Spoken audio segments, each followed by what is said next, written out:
The boot prints ended at the water's edge on November 7th, 1839.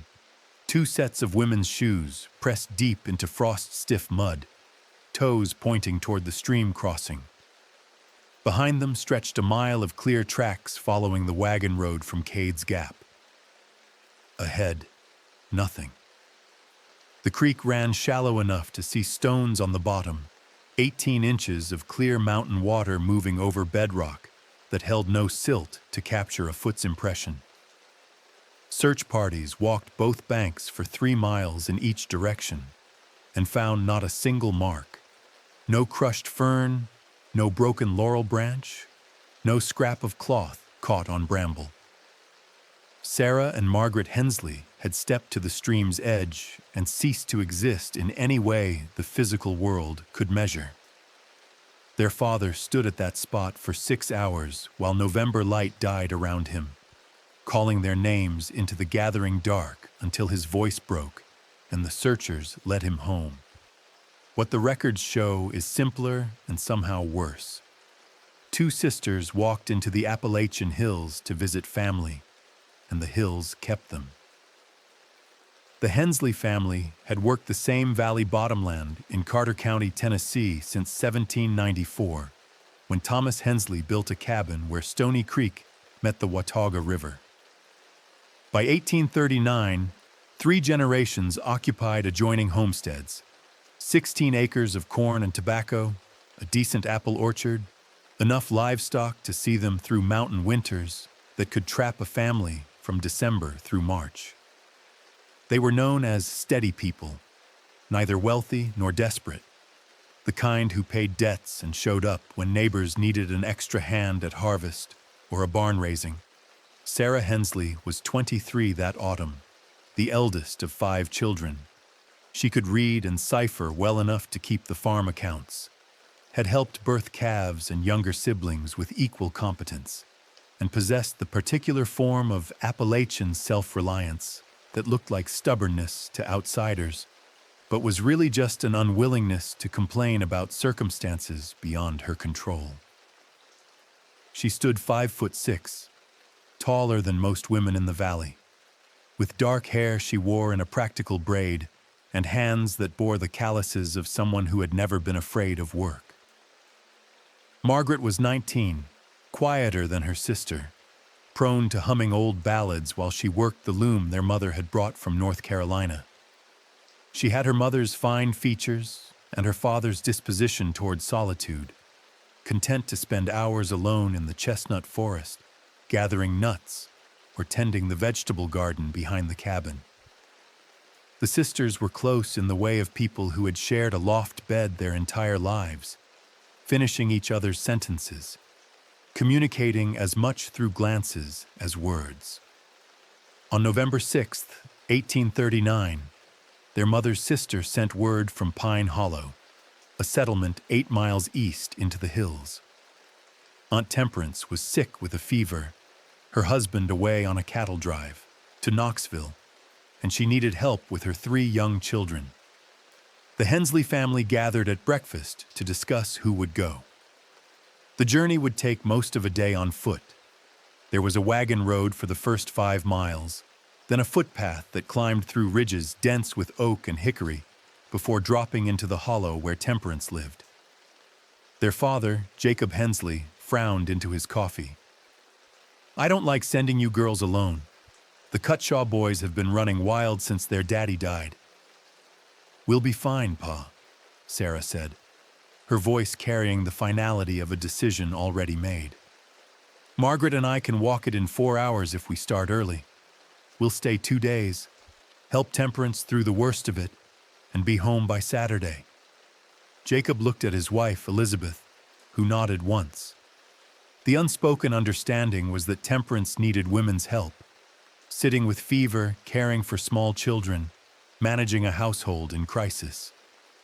These were not tasks men could do, not in the way that mattered, and the route, while isolated, was traveled enough.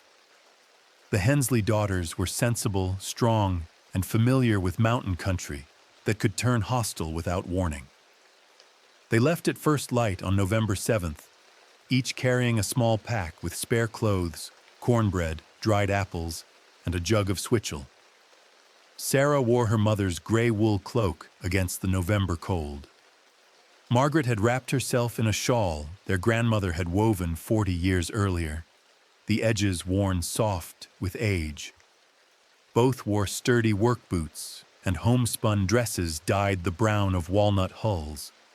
Practical clothing that would show neither dirt nor wear. Their younger brother Thomas, 16 years old and already restless with the confines of farm life, watched them walk up the road that morning. He would remember, years later when memory had calcified into obsession, how Sarah had turned at the bend to wave, how the rising sun had caught in Margaret's hair, how utterly ordinary the moment had seemed. Two sisters walking to help family, an errand they had run a dozen times before. Nothing remarkable. Nothing that suggested the morning carried any weight beyond its own passing. They never arrived at Pine Hollow.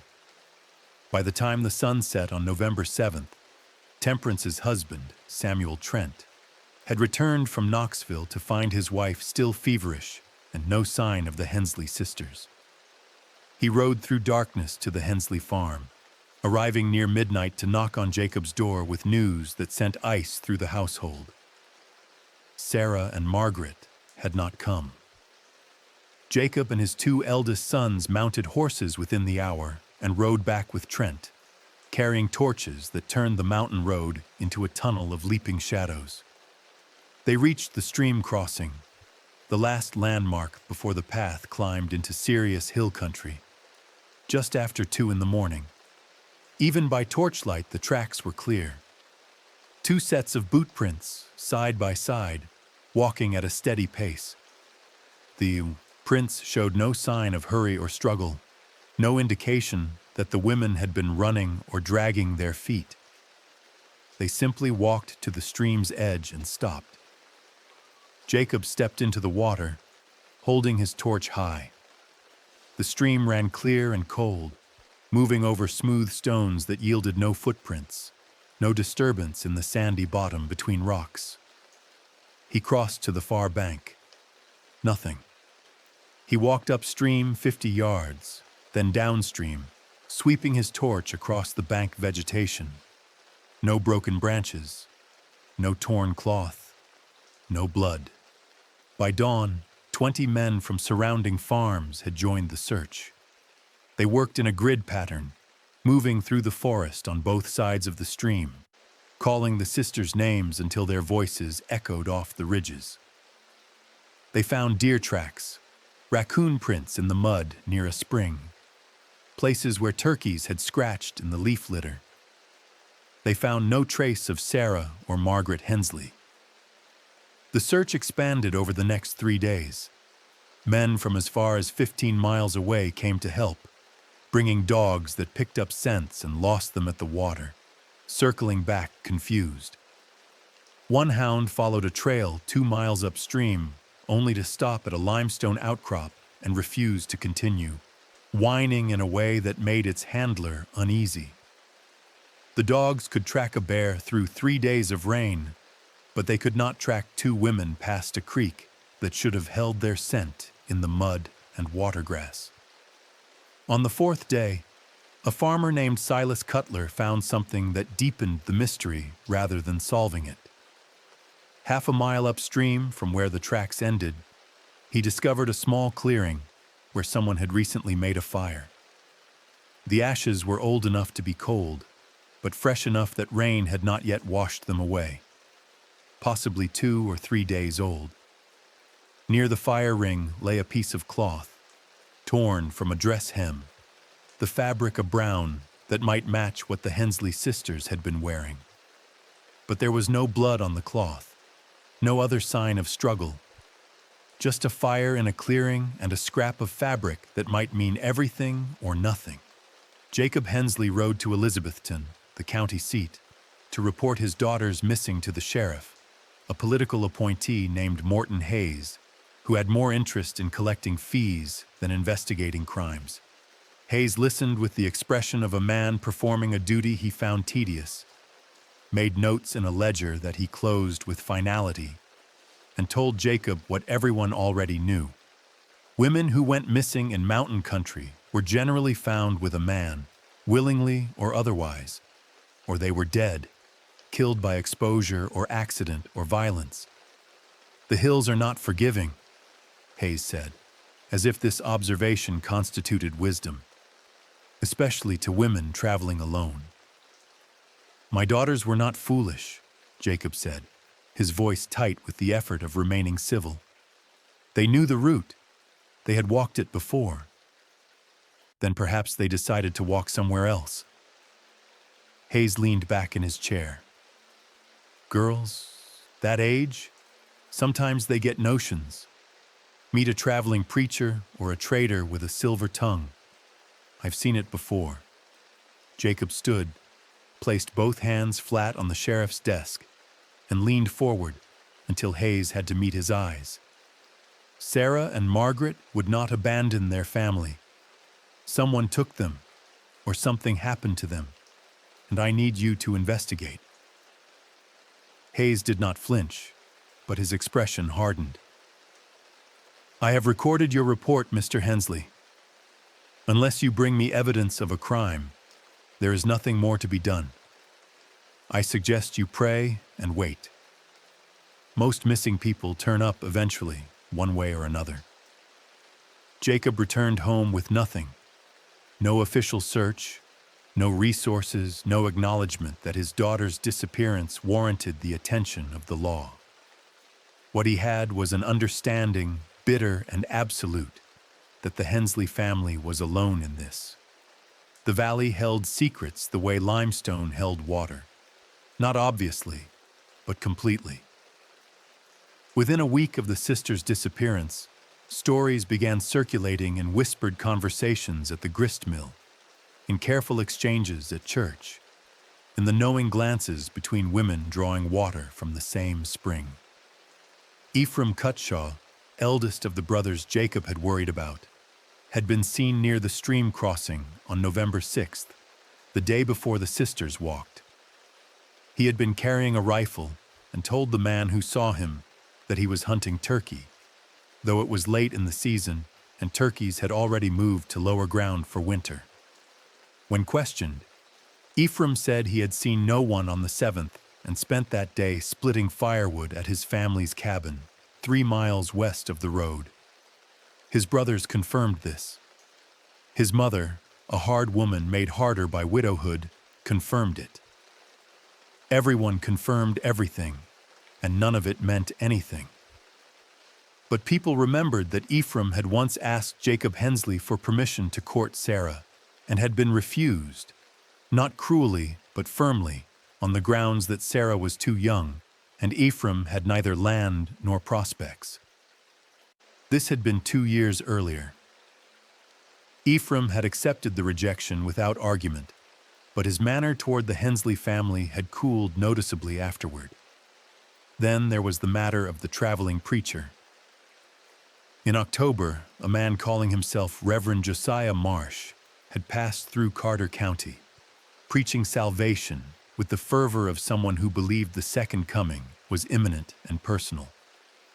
He set up camp near the creek for 3 days, drawing small crowds who came as much for entertainment as enlightenment. Several families remembered him as intense but harmless, the sort of itinerant minister who moved through the Appalachian backcountry preaching fire and offering baptism in cold streams. Marsh had spoken with Sarah Hensley after one service, a conversation witnessed by at least 4 people. They had stood apart from the crowd for perhaps 10 minutes. Sarah had appeared calm, even amused, nodding at whatever Marsh was saying. When she returned to her family, her mother had asked what the preacher wanted, and Sarah had said, "He asked if I had been saved. I told him I was working on it." The family had laughed, and the moment had passed into the accumulation of ordinary days. But Reverend Marsh had left the valley on October 28th, heading east toward North Carolina. No one had seen him since, and no one could quite remember what he looked like. Tall or short, dark or fair, young or old. His face had become generic in memory, the way faces do when they are seen briefly and carry no particular significance until later, when significance arrives like an unwanted guest. These fragments, Ephraim's rejected courtship, the preacher's brief presence, the fire in the clearing, the tracks that ended at water, assembled into a shape that suggested answers while providing none. The Valley people knew something had happened to the Hensley sisters, but they could not say what. And so they said nothing, or they said too much. And the truth disappeared beneath layers of speculation that hardened into conflicting stories, each one plausible, none provable. One fact remained solid.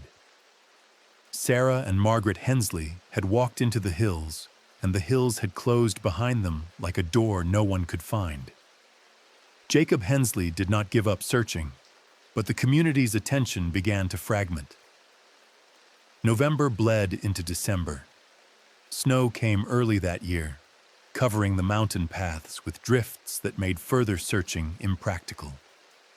Men who had dedicated days to combing the ridges returned to their own farms, to livestock that needed feeding and wood that needed splitting. Sympathy remained, but it became performative. Words of comfort offered at church, prayers spoken with decreasing conviction, the gradual withdrawal that happens when tragedy extends past the point where neighbors can afford to stay engaged.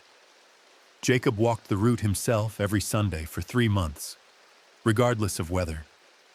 He would leave at dawn and follow the road to the stream crossing, then spend hours walking the banks, searching for anything the earlier searches had missed. He brought no one with him. This was not a search anymore. It was something closer to penance or devotion, a refusal to accept that his daughters had simply vanished as if they had never existed. Elizabeth Hensley became silent in a different way. She continued her work, cooking, cleaning, tending the younger children, but she moved through these tasks with mechanical precision, her expression carefully neutral, as if feeling anything too deeply would shatter whatever internal structure was keeping her upright. Their son Thomas began spending nights away from home, sleeping in the barn or at neighbors' houses, unable to bear the weight of grief that had settled over the cabin like fog. In late January, 1840, a letter arrived from Knoxville. The sender identified himself as Marcus Treadwell, an attorney who claimed to have information about the Hensley sisters. He requested that Jacob meet him at the Red Lion Inn on February 3rd to discuss a matter that could not be committed to writing. The letter's tone was formal, even cold, offering no details and no reassurance, only the promise of information and a specific time and place. Jacob made the 3-day journey to Knoxville in bitter cold, riding a borrowed horse through snow that turned the mountain passes treacherous. He arrived at the Red Lion on the evening of February 2nd, took a room that cost more than he could afford, and lay awake all night imagining what he would learn the next day. Marcus Treadwell met him in the inn's common room at 10 in the morning. He was a thin man in his 40s, dressed in the dark wool of professional respectability, with a face that gave away nothing. He ordered coffee for both of them, waited until it arrived, and then spoke with the careful diction of someone who had rehearsed. "Mr. Hensley, I represent a client whose identity must remain confidential. This client has information suggesting that your daughters may have been seen in the company of a man traveling south through East Tennessee in mid-November. The description matches that of a preacher who had been in your county." Jacob's hands tightened around his coffee cup. "Where are they now?" "I cannot say, because I do not know. My client saw them only briefly, at a distance, near Greenville. The man and two women who fit your daughter's description were traveling by wagon. They did not appear to be under duress. They would not leave willingly, Jacob said, his voice flat. I am telling you only what my client observed. I am also conveying a message. Treadwell pulled an envelope from his coat and placed it on the table between them. This contains $50 gold. My client wishes to offer it as compensation for your loss, with the understanding that you will cease searching for your daughters and accept that they have chosen a new life. Jacob stared at the envelope as if it were a living thing that might bite. Who is your client? I cannot tell you. Why would someone pay me to stop searching unless they had something to hide? I cannot speculate on my client's motivations. Jacob stood, his chair scraping loud against the floorboards. Other men in the common room glanced over, then looked away with the practiced indifference of people who did not want to involve themselves in strangers' business. Tell your client, Jacob said, his voice shaking with controlled fury, that I will not stop until I know what happened to Sarah and Margaret, and tell them that whatever they are hiding will come to light eventually, because the truth has a way of surviving even when people don't. He left the envelope on the table and walked out into February cold that felt cleaner than the air inside. The incident troubled him not because it offered answers, it didn't, but because it confirmed that someone knew something and had resources enough to hire an attorney and offer what amounted to a bribe disguised as compensation. The existence of Treadwell's client meant the disappearance was not random, not an accident of wilderness or weather. Someone had taken his daughters, or helped them leave, or knew where they had gone, and that someone wanted Jacob to stop asking questions. He rode home through snow that had turned to sleet, arriving back in Carter County on February 7th with no more information than he had left with, but with a new understanding. The disappearance was not a mystery the community wanted solved. Ephraim Cutshaw married a widow from the next valley in March of 1840, a hasty union that raised eyebrows for its timing and practicality. The widow, Rachel Boone, was 32 years old with two young children and a farm she could not manage alone after her husband died in a logging accident. Ephraim was 24, landless, and earning meager wages as a hired hand. The marriage solved problems for both parties with a coldness that suggested pragmatism rather than affection. What people noticed, and what they did not say aloud, was that Ephraim had come into sudden money that spring. He purchased Rachel's late husband's share of the farm from her in-laws, paying in gold coin, a sum estimated at $75, more than a laborer could save in 3 years.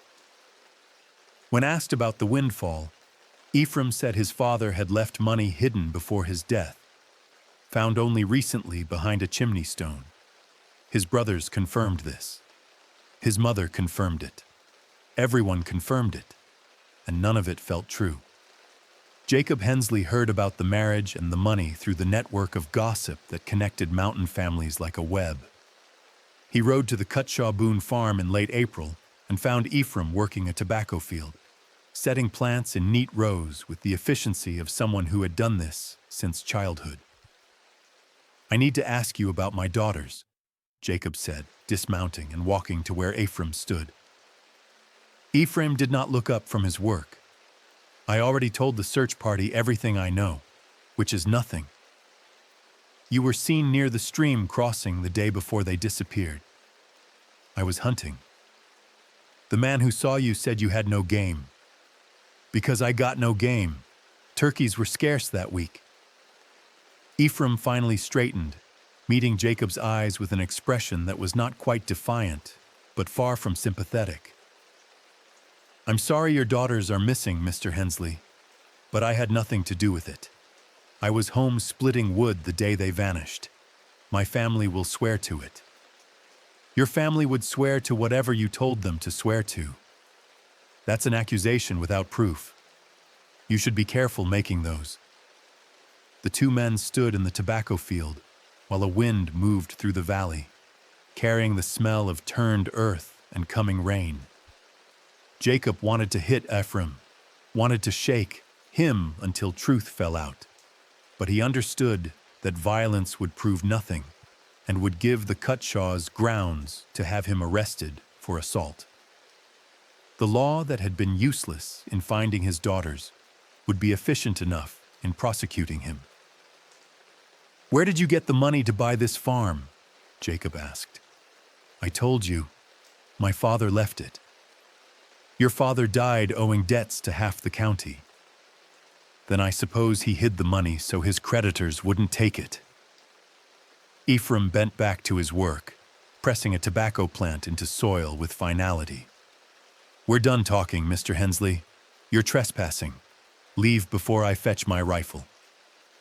Jacob left, but the encounter confirmed what he had suspected. Ephraim Cutshaw knew something. The timeline fit too well. Rejected courtship, presence near the stream, sudden wealth, rushed marriage. But knowing and proving were different things, and Carter County had no interest in pursuing accusations based on suspicion and circumstance. That night, Jacob sat at his kitchen table and wrote down everything he knew, everything he suspected, creating a document that was half investigation and half testimony. He included names, dates, locations. He described the tracks that ended at water, the fire in the clearing, the scrap of fabric, Treadwell's offer, Ephraim's money. He sealed the pages in an oilcloth pouch and buried it in a tin box beneath the hearthstone, insurance against his own death or madness. If he could not find the truth while he lived, perhaps someone would find it after. The first report came in May of 1840, 6 months after the sisters disappeared. A woman named Charity Whitlock, who lived on a ridge above the stream crossing, mentioned to her husband that she had heard singing 2 nights running, women's voices harmonizing on an old ballad her grandmother used to sing. The sound seemed to come from the forest between her cabin and the creek, always just after dark, lasting only a few minutes before cutting off as if the singers had walked out of earshot or stopped mid-verse. Her husband, a practical man who did not truck with superstition, investigated and found nothing. No tracks, no sign of campfires, no women singing in his wife's forest. He told Charity her mind was playing tricks, that grief and isolation could make a person hear things that weren't there. She agreed and said nothing more about it. But in June, 2 children picking blackberries near the same ridge reported seeing women in white dresses walking through the trees. The children ran home and told their mother, who scolded them for making up stories and for being in the woods when they should have been helping with chores. The incident was dismissed as imagination, until 3 weeks later, a traveling tinker camping near the stream woke before dawn and saw 2 figures crossing the water. Women in long dresses moving with the deliberate pace of sleepwalkers. He called out, thinking they might be lost or in trouble, but they did not respond and vanished into the laurel on the far bank. The tinker mentioned this at the next farm where he sold wares, and the story spread. By July, 6 people had seen or heard something near the stream crossing. Voices singing at dusk. Figures in white moving through the trees. The sound of women laughing in places where no one should be. The reports were consistent enough to be unsettling, but vague enough to be dismissed. Mountain country bred legends like it bred blackberries, thick and tangled and impossible to separate the fruit from the thorn. Elizabeth Hensley heard the stories and said nothing. She did not believe in ghosts, but she did believe in guilt, and she wondered if the valley was creating these sightings because it could not face what had actually happened. That 2 women had been taken or killed, and no one had done anything to prevent it or avenge it. The apparitions were easier to accept than complicity. Thomas Hensley, now 17, and eaten by a restless anger that had no proper target, began spending nights near the stream crossing, waiting to see the women in white for himself. He brought his father's rifle, not sure what he would do if he encountered anything but certain that he needed to be there, needed to confront whatever haunted the place where his sisters had last left marks in the world. He saw nothing, but he heard once, on a night in August when humidity made the air feel solid, the sound of women's laughter echoing off the ridge, clear and bright and unmistakably human. He ran toward the sound, crashing through underbrush, calling Sarah's and Margaret's names until his voice cracked. The laughter stopped, the forest went silent, and Thomas stood alone in darkness that felt less like absence than presence, as if the trees themselves were watching him with something between pity and warning. He told no one about this. Some knowledge, once spoken, could not be taken back. Reverend Josiah Marsh reappeared in Carter County in September of 1840, setting up camp near the same creek where he had preached the previous fall. Word reached Jacob Hensley within hours. He rode to the camp with Thomas, arriving to find Marsh addressing a small crowd about the dangers of vanity and the certainty of judgment. Marsh was younger than Jacob remembered, perhaps 30, with dark hair and the kind of face that was difficult to describe, neither handsome nor plain, memorable only for being somehow forgettable. He wore black wool worn shiny at the elbows and spoke with the cadence of someone who had delivered these words many times. The performance smooth and practiced. Jacob waited until the service ended and the crowd dispersed. Then he walked up to where Marsh stood packing his Bible and hymnals into a leather satchel. "I need to speak with you about my daughters." Marsh looked up, his expression polite but guarded. "I'm sorry. I don't recall meeting your daughters." "Sarah and Margaret Hensley. You spoke with Sarah last October after a service. She's been missing since November 7th. Recognition flickered across Marsh's face, quickly controlled. "I remember speaking with a young woman, yes. She seemed devout. I'm very sorry to hear she's missing."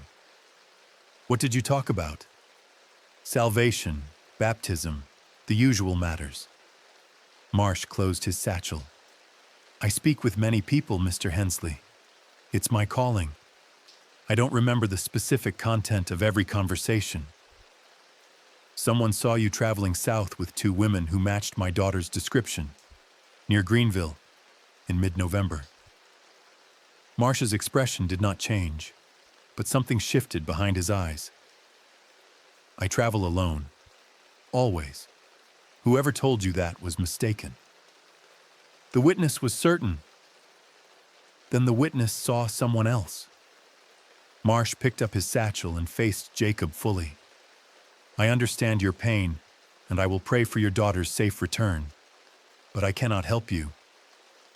I was nowhere near Greenville in November. I was in Virginia, preaching in the Shenandoah Valley. I have letters from families I stayed with, if you require proof." "I'd like to see those letters." "They're with my things in Abingdon. I can send them if you give me an address."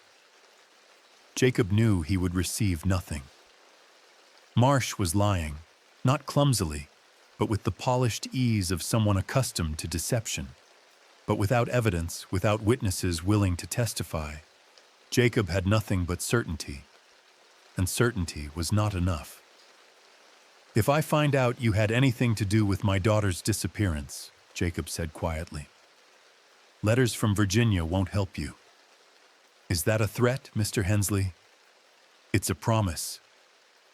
Marsh held Jacob's gaze for a long moment, then nodded once, shouldered his satchel, and walked up the road toward Elizabethton. Jacob and Thomas watched him go, knowing he would be gone from the county by nightfall, moving to the next camp, the next stream, the next crowd of people hungry for salvation or entertainment or anything that broke the monotony of subsistence farming in country that gave back barely more than it took. Thomas looked at his father. We should follow him. To what end? He'll just keep lying and we'll just keep having no proof. Then what do we do? Jacob did not answer because he had no answer. The preacher would keep moving. Ephraim would keep working his purchased farm. Sheriff Hayes would keep collecting his fees. And Sarah and Margaret would stay missing. The machinery that should have produced justice had no interest in two vanished farm daughters who left behind no property and no political consequence. In 1842, 3 years after the sisters disappeared, a land surveyor named Edward Finch arrived in Carter County to map property boundaries for a legal dispute between two families. Finch was a meticulous man who kept detailed notes about terrain, landmarks, and anything that might affect boundary lines. He spent a week in the hills, sleeping rough and taking measurements with the precision of someone who understood that his work would be examined by lawyers and judges looking for errors. On his 4th day, Finch discovered something near the stream crossing that had not been documented in any previous survey.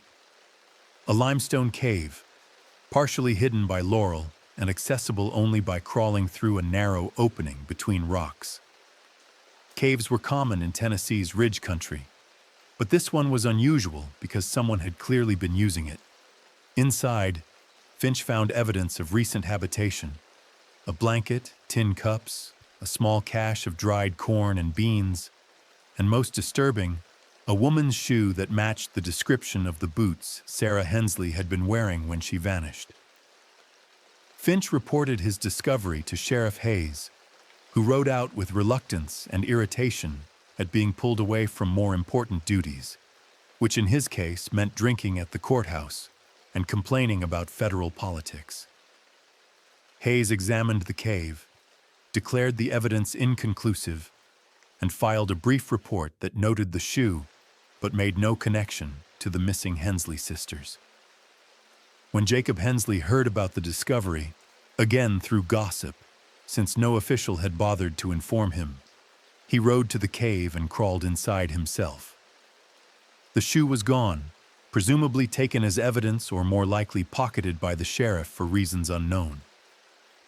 But Jacob could see where someone had made a fire near the cave entrance, where the soot marks on stone were relatively fresh, and where the dirt floor had been disturbed by human activity. He sat in that cave for an hour, trying to understand what he was looking at. If his daughters had used this cave, why?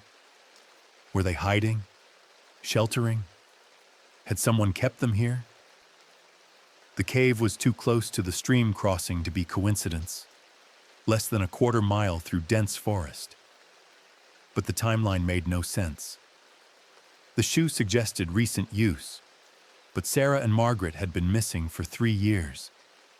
Either someone else had lost a nearly identical boot, or his daughters had been alive and in this area long after they disappeared. The possibility that they had survived, that they were being held somewhere nearby, perhaps against their will or perhaps in some circumstance he could not fathom, was both hopeful and horrifying. If they were alive, why had they not tried to return home? If they were being held, why had no one seen them except in the form of apparitions that might be real or might be grief given shape by communal imagination? Jacob spent the next week searching every cave, rock shelter, and abandoned cabin within 5 miles of the stream crossing. He found nothing else. No more shoes, no clothing, no evidence of his daughters. Just the cold certainty that the hills held secrets in chambers of stone and earth that could swallow people whole and keep them hidden for generations. What would you do if you were Jacob Hensley? Would you accept that your daughters were beyond finding, or would you keep searching, knowing that each fruitless expedition carved away another piece of your sanity and your marriage and your remaining children's childhood? Would you choose peace or truth? And would you be able to live with either choice? Jacob chose to keep searching, and in doing so, he became a figure of both sympathy and something close to pity. A man obsessed with ghosts, with questions that had no answers, with a grief that could not be buried because there were no bodies to put in the ground. Ephraim Cutshaw died in the spring of 1853, kicked in the chest by a horse he was trying to break. He lingered for 2 days, conscious but in pain that the doctor could ease only with laudanum that made his words slur and his thoughts drift. On the second night, with his wife Rachel sitting beside the bed and his eldest stepson keeping vigil by the door, Ephraim began talking in a way that was part confession and part delirium, truth and invention bleeding together until no one listening could separate them. "I didn't mean for them to die," he said, his voice barely audible over his labored breathing. "Just wanted to scare them. Jacob Hensley thought his daughters were too good for me." Rachel leaned closer. "Ephraim, what are you saying?" "The sisters, the Hensley girls. I saw them at the stream, followed them from the road." He coughed, and blood showed on his lips. "Just wanted to talk to Sarah, tell her she was making a mistake, rejecting me. But Margaret started screaming. I tried to cover her mouth. She wouldn't stop." Rachel's face went pale. "What did you do?" "There was a rock. I just wanted her quiet, but then she wasn't moving, and Sarah fought me, and I—" He trailed off, his eyes losing focus. "I hid them in the cave, was going to move them when things calmed down, but people started searching and I couldn't, so I left them there." "What cave?" But Ephraim had slipped back into unconsciousness, his confession unfinished, leaving Rachel with knowledge that felt like poison. "He died before morning." Rachel told no one what he had said, because to speak it would make it real, would make her complicit, would destroy whatever fragile peace she had built in 13 years of pragmatic marriage. She told herself that laudanum made people say things that weren't true, that dying men sometimes confessed to crimes they had only imagined committing. She told herself this until she almost believed it. But she could not stop thinking about the cave Ephraim had mentioned. She knew of several caves in the hills. Everyone did, but only one near the stream crossing. 2 weeks after Ephraim's death, Rachel walked there alone, bringing a lantern and a shovel and a prayer that she would find nothing. She found the cave entrance exactly where memory suggested, hidden behind laurel that had grown thick in the years since Edward Finch discovered it. She crawled inside, raised the lantern, and saw what remained of Sarah and Margaret Hensley. The bones were scattered, disturbed by animals that had found their way into the cave over the years. But enough remained to be recognizable as human: skulls, ribs, the long bones of arms and legs. Their clothing had mostly rotted away, but scraps of brown fabric clung to the bones in patches. Near one skull lay a leather shoe, its mate presumably the one Finch had found years earlier. The sisters had been here the entire time, less than a mile from where their father had called their names into darkness. Rachel backed out of the cave, emerged into daylight that felt too bright, and vomited until there was nothing left in her stomach. Then she sat on a rock and tried to decide what to do with this knowledge. She could go to the sheriff, report what she had found, confirm that the Hensley sisters had been murdered and hidden, that her late husband had confessed to the crime on his deathbed. But doing so would make her family complicit, would mark her children with the stain of Ephraim's actions, would cost them the farm and any chance at a normal life. The Cutshaw name, already tainted by poverty and reputation, would become synonymous with murder. or she could say nothing. Let the sisters stay hidden. Let Jacob Hensley continue his fruitless searching. Let the mystery remain a mystery, unsolved and unsolvable, slowly fading into the accumulation of tragedies that mountain families endured and survived. Rachel chose silence. She walked home, burned Ephraim's confession from her memory through sheer will, and never spoke of what she had seen in the cave. The Hensley sisters remained missing, their bodies undiscovered, their father's grief unresolved. It was not the right choice, but it was the choice a woman with 2 children and no other prospects could afford to make. Jacob Hensley died in 1858, 19 years after his daughters vanished. He was 63 years old, worn down by work and grief in equal measure. His last words, spoken to his wife as he lay dying of pneumonia, were an apology. "I couldn't find them. I tried, but I couldn't find them." Elizabeth survived him by 4 years, living quietly with her youngest daughter until her own death in 1862. Thomas, the brother who had spent so many nights searching, moved west to Kentucky and tried to leave the tragedy behind. He succeeded in moving, but never in leaving. The Hensley case should have ended there, another unsolved disappearance absorbed into the general catalog of mountain mysteries. But in 1869, 30 years after the sisters vanished, the case found new life through the attention of someone who had not known the family and thus had no emotional investment in preserving their peace.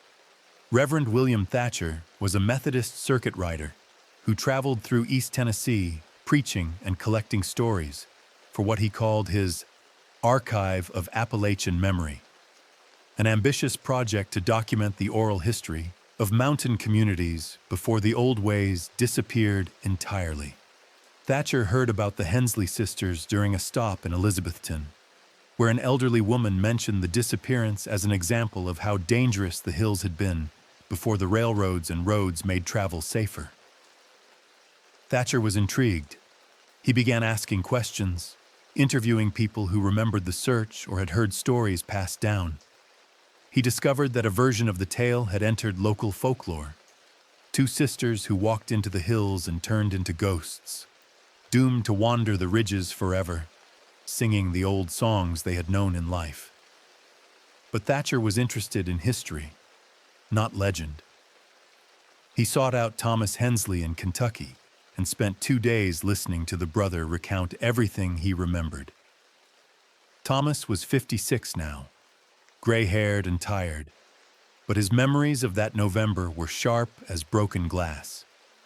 He described the search, his father's obsession, the sightings of women in white, Ephraim's sudden wealth, the cave discovery, the preacher who kept moving. "Someone knows what happened," Thomas said.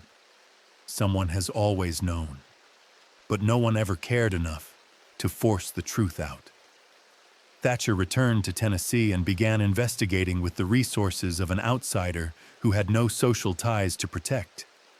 He spoke with Ephraim Cutshaw's widow, Rachel, who was now elderly and frail, living with her son's family. He asked her directly if Ephraim had ever spoken about the Hensley sisters. Rachel looked at him with eyes that held 30 years of silence. "My husband had nothing to do with their disappearance."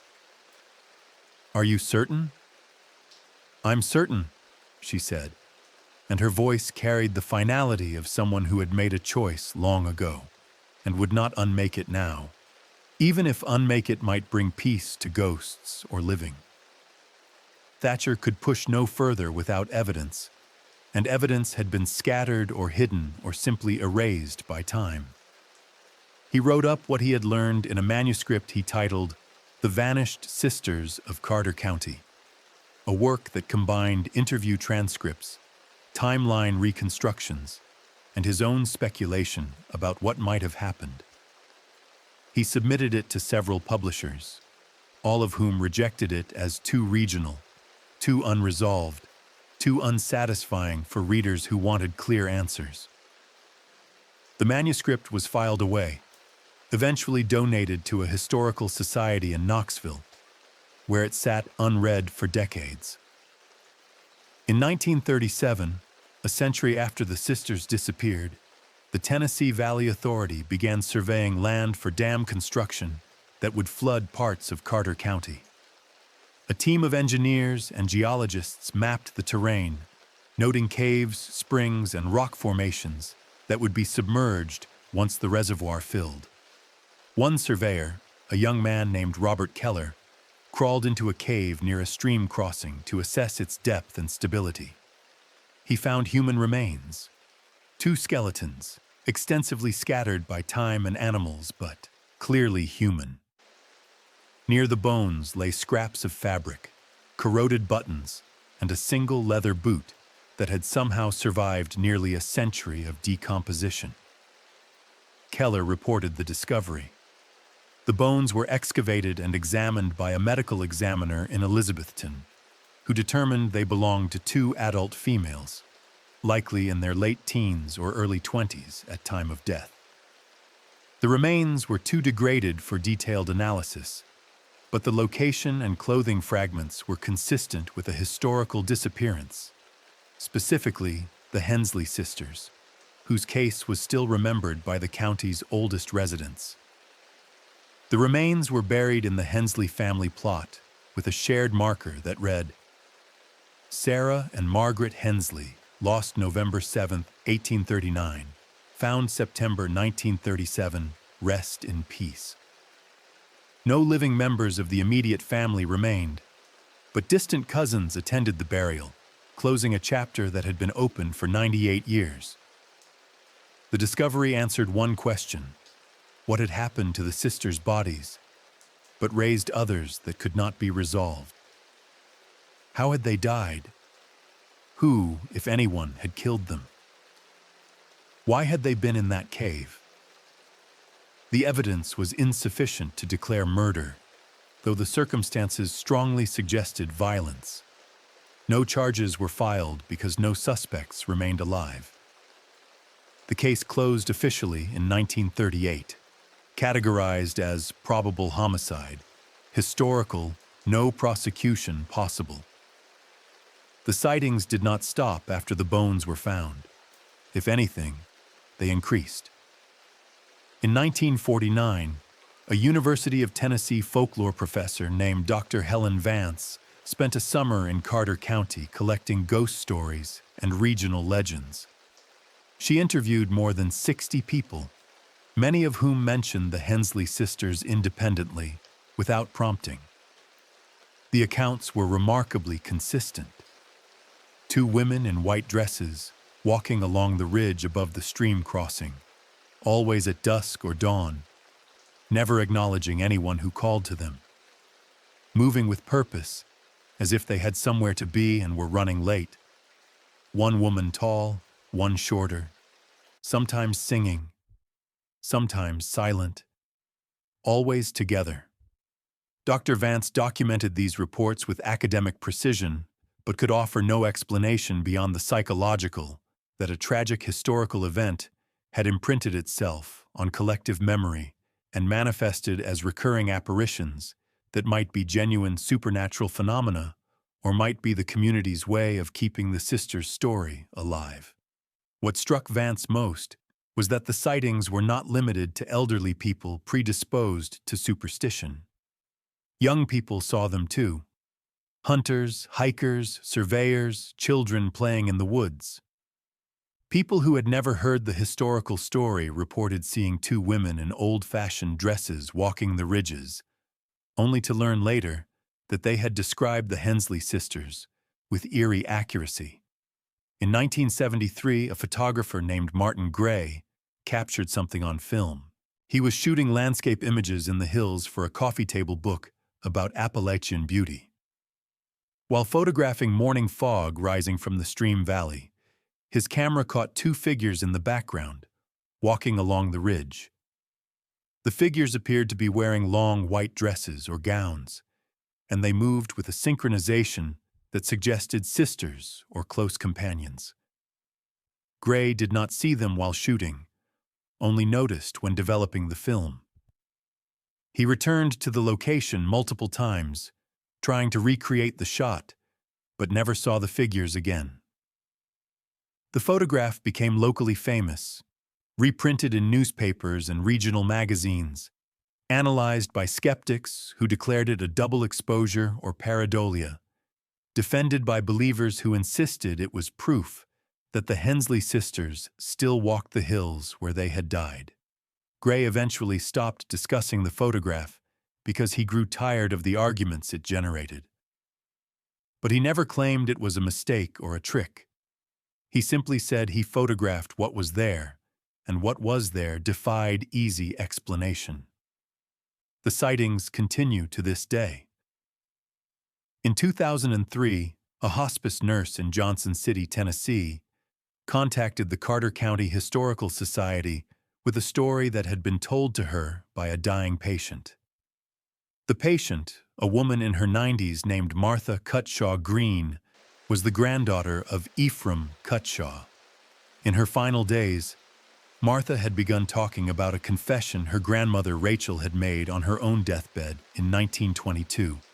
According to Martha, Rachel had finally spoken about what Ephraim said during his dying days, how he had followed the Hensley sisters, how an argument turned violent, how he had hidden their bodies in a cave, and then lived with the knowledge for the rest of his short life. Rachel had carried this secret for nearly 70 years before unburdening herself to a granddaughter she trusted to keep it buried until she too was gone.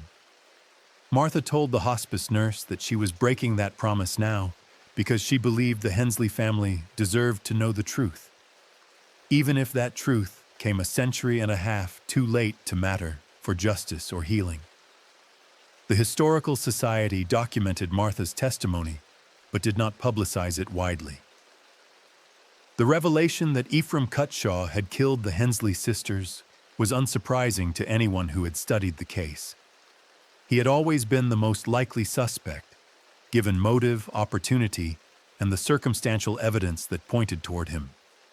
But confirming it through deathbed confessions twice removed felt less like resolution and more like an echo of the tragedy.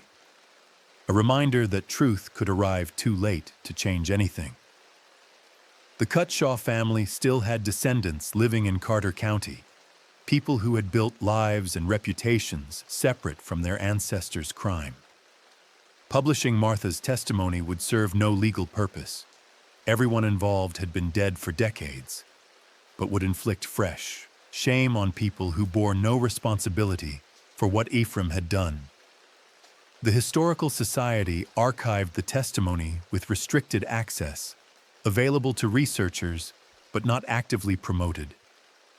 The balance between preserving historical truth and avoiding unnecessary cruelty is never simple. And in this case, the Society chose discretion over exposure. But the testimony exists. Anyone who searches the archives carefully will find it. Will read Martha's words describing her grandmother's confession, describing Ephraim's dying admission. A chain of secrets, finally spoken but never shouted. The most recent sighting occurred in October of 2022.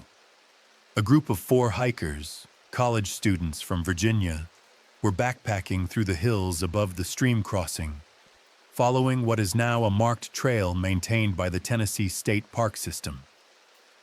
They made camp near the ridge as darkness fell, cooked dinner over a portable stove, and were settling into their tents when they heard singing. 2 female voices, harmonizing on a ballad none of them recognized. The sound came from downslope, moving parallel to the ridge, as if the singers were walking the old path that had once connected Carter County settlements before roads replaced footpaths. The students assumed they were hearing other hikers and thought nothing of it until one of them pointed out that the singing was coming from dense forest where no maintained trail existed, where walking at night without powerful lights would be nearly impossible. They grabbed flashlights and walked to the edge of their camp, shining beams into the darkness. The singing stopped. In the brief silence that followed, they saw two figures in pale dresses standing perhaps 50 yards downslope, perfectly still, facing the hikers. Then the figures turned and walked into the trees, moving with a fluidity that seemed wrong for the terrain. No stumbling, no hesitation, no sound of branches breaking or leaves rustling. The students debated following but decided against it. In the morning, they hiked down to where they had seen the figures and found no footprints, no broken vegetation, no sign anyone had been there. They reported the incident to a park ranger who smiled with the practiced patience of someone who had heard similar stories many times. "You saw the sisters," the ranger said, as if this were as normal as seeing deer or wild turkeys. "People see them pretty regularly. Don't worry about it." The students posted their experience on social media, where it was shared and discussed and alternately dismissed as hallucination or embraced as proof of lingering spirits. The story joined hundreds of other accounts spanning nearly 2 centuries, a cumulative record that suggested either mass delusion or something stranger. That Sarah and Margaret Hensley were still walking the hills, still moving toward whatever destination they had been trying to reach that November morning in 1839 when their journey was interrupted by violence and stone. The cave where the sisters died is now submerged beneath the reservoir created by the Tennessee Valley Authority Dam, drowned under 40 feet of water that turned ridges into shoreline and valleys into depths where light barely penetrates.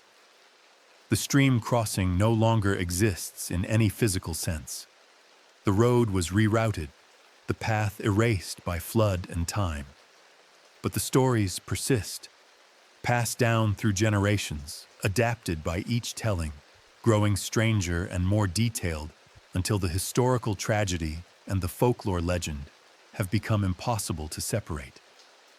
Hikers still report seeing 2 women in white dresses walking the ridges above the reservoir, always together, always moving with purpose. The sightings follow no pattern. Sometimes years pass without reports. Then 3 or 4 come within a single month. Park rangers have stopped trying to debunk them. They simply note the accounts, file them with the others, and accept that some places carry their past visibly, that tragedy can echo through centuries, that 2 sisters who entered the Appalachian hills in 1839 and never left may still be trying to complete a journey that ended before it began. Subscribe if you want the next deep dive.